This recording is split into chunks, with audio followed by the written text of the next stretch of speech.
नमस्कार, आप सब लोगों का स्वागत है CY एस्ट्रोलॉजर में। आज की इस वीडियो में हम वास्तु की जो केस स्टडी कर रहे हैं, इससे पहले हमने जो है वो आपके 4 वीडियोस की पहले भी एक सीरीज बनाई है, तो ये इस सीरीज का 5वां वीडियो है।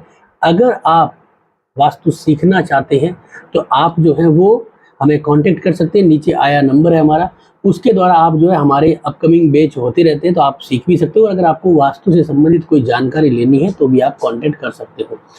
अब आपके स्क्रीन के ऊपर एक नक्शा आ रहा है, इस नक्शे को हम फलित करेंगे, देखेंगे।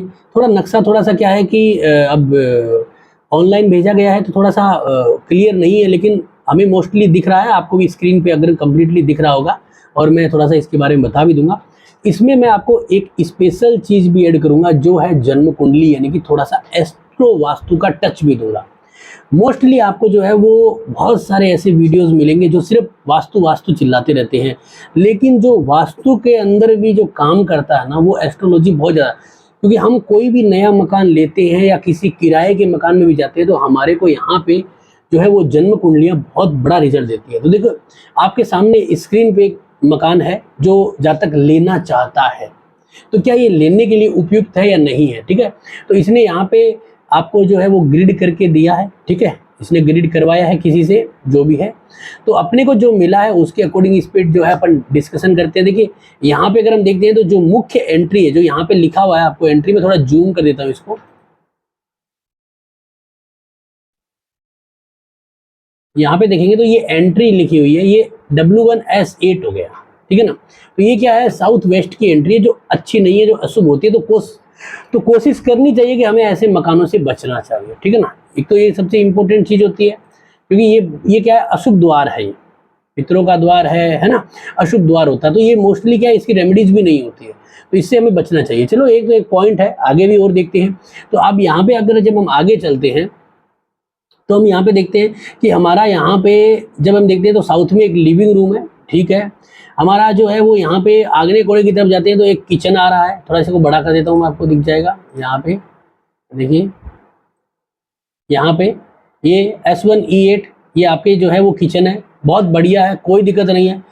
इसके बाद आगे चलते हैं तो ये ईस्ट के अंदर एक बेडरूम भी आ रहा है, काफ़ी अच्छा है, कोई दिक्कत नहीं। हाँ, जरूर बेड जो है वो आपका ESC में जा रहा है, यानी कि एंग्जाइटी और चर्निंग के अंदर।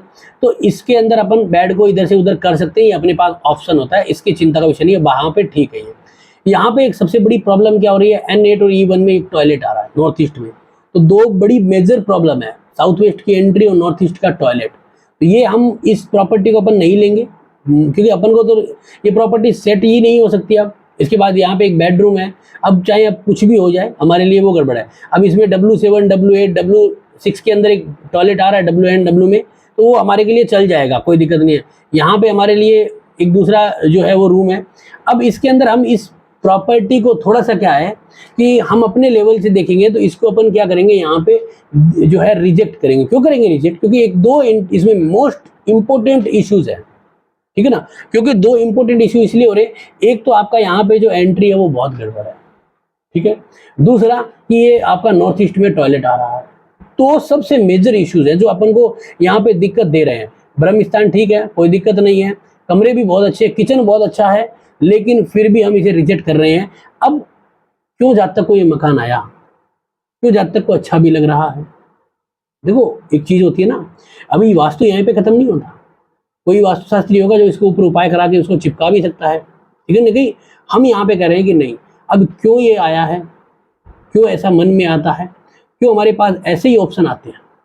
कई बार हम देखते हैं कि हम जाते हैं वहाँ पे भी हमें मोस्टली इस तरह के ऑप्शन मिलते हैं। उसका कारण क्या होती है, हमारी जन्म कुंडलियाँ भी होती है, ठीक है। अभी देखते हैं इसके लिए, तो मैंने यहाँ पे जन्म कुंडली भी लगाई है। जब हम जन्म कुंडली देखते हैं तो हमारी जन्म कुंडली में क्या हो रहा है कि शनि और राहु का हमें एक तरह से ये पितृदोष टाइप का योग बन रहा है। तो हमें पितृदोष का योग बन रहा है, तो हमें जो मकान मिलेगा ना, वो उसमें ऐसा कोई दोष होगा, क्योंकि साउथ वेस्ट की एंट्री पितृदोष के बराबर होती है। साउथ वेस्ट में टॉयलेट पितृदोष के बराबर है, नॉर्थ ईस्ट में टॉयलेट तो वो पितृदोष के बराबर का रूप है, जिसका कोई इलाज नहीं होता, बड़ा भयानक रिजल्ट देता है। तो यहाँ पे ये युति बहुत तकलीफदायक सिद्ध हो रही है।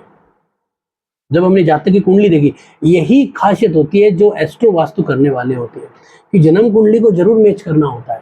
दूसरा क्या है, क्यों भाई आज ही क्यों ये मकान आया, ये तो युति जन्म से बनी हुई है, आज क्यों है?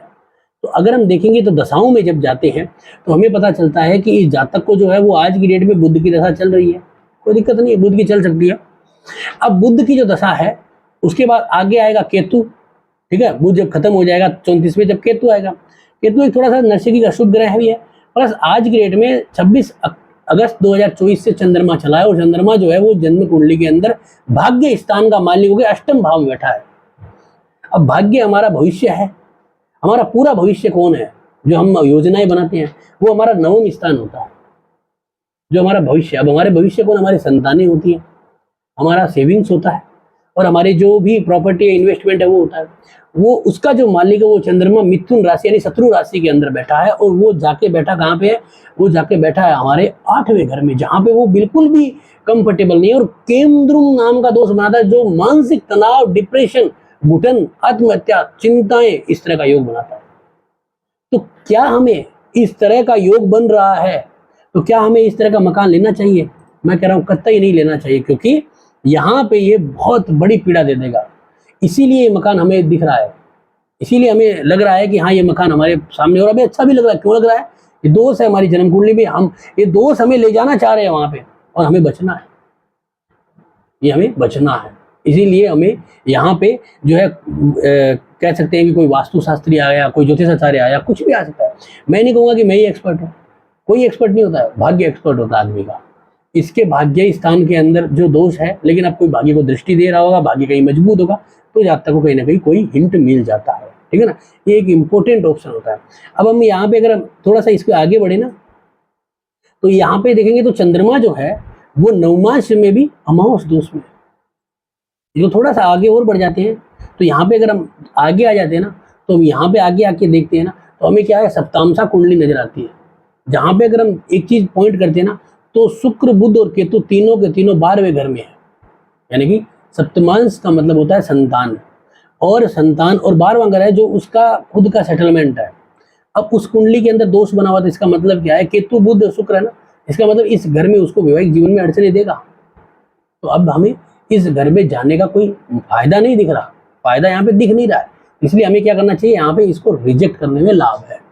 तो ऐसे मकानों से हमें बचना चाहिए। कई बार हमारे सामने जब भी मकान आता है ना, तो कुंडली लगा सकते हो, नहीं लगाओ तो कोई दिक्कत नहीं, लेकिन बेसिकली तो चीजें हम जो है अप्रूव होनी चाहिए। इस जो हम नक्शे में भी हमें रिजेक्ट है, अब इसे कोई भी वास्तुशास्त्री रिजेक्ट कर देगा। मैं ये नहीं कहूंगा कि हमें कुंडली देखने की जरूरत है, नहीं होगी, इस नक्शे को तो कोई भी रिजेक्ट कर देगा, लेकिन अरे ऐसा नक्शा आया क्यों है, अब ये घर बनाया है तो बिकेगा ही, अब कोई तो लेगा ही ना। अब वो कौन लेगा, जिसको ये तकलीफ होगी, कोई ऐसी कुंडली वाला लेगा। अब इस कुंडली में ये ले सकता था, लेकिन क्यों नहीं लिया?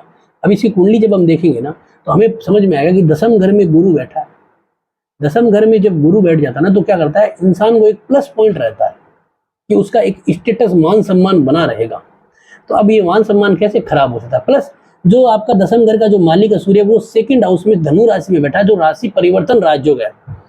तो आपका परिवार भी बढ़ोतरी में आएगा, क्योंकि भाई सूर्य जो है वो दसम आपके 2nd हाउस में बैठा है, परिवार वृद्धि के भाव में, और कुंडली का एक मजबूत ग्रह भी है। तो अब हमें दोनों चीजें हमारे साथ अच्छी और बुरी हो नहीं सकती। इसलिए हमारे साथ क्या हो रहा है कि हमारे कर्म, हमारे जो स्टेटस है, वो हमें वहां पे जाने से रोक लेंगे। इसीलिए अब किसी का मान लीजिए कि यहाँ पे गुरु भी कहीं अशुभ होता, तो भाई चला जाता आदमी उस घर में और तकलीफें भोगता। तो कहते यार अब पहले क्यों नहीं बताया, हमको पहले पता नहीं था। ये पहले इसीलिए पता नहीं होता है, कुंडली के दोष भी हमें ले जाते हैं वहाँ पे। तो ये एस्ट्रो वास्तु जो है थोड़ा सा है। अब एस्ट्रो वास्तु एक बहुत बड़ा कोर्स है, एस्ट्रो वास्तु बहुत बड़ा प्रिंसिपल है, बहुत सारी चीजें हैं, अपन उसमें नहीं जाएंगे। अपना टारगेट सिर्फ इतना था कि ऐसे मकान बने हैं तो ये बिकेंगे, इनको लेने वाला कोई आएगा, लेकिन हम नहीं है उसके लेने वाले, है ना। इसलिए हमने इसे रिजेक्ट, इसे कोई भी वास्तुशास्त्री रिजेक्ट कर देगा, लेकिन ये बना भी है, किसके लिए बना है, इसीलिए बना है। इसलिए आज का ये जो वीडियो था, ये आपको वास्तु भी था, थोड़ा सा एस्ट्रोलॉजी में मैंने टच किया। आपको कैसा लगा जरूर बताएं, अच्छा लगा तो लाइक करें, शेयर करें, सब्सक्राइब करें। धन्यवाद दोस्तों।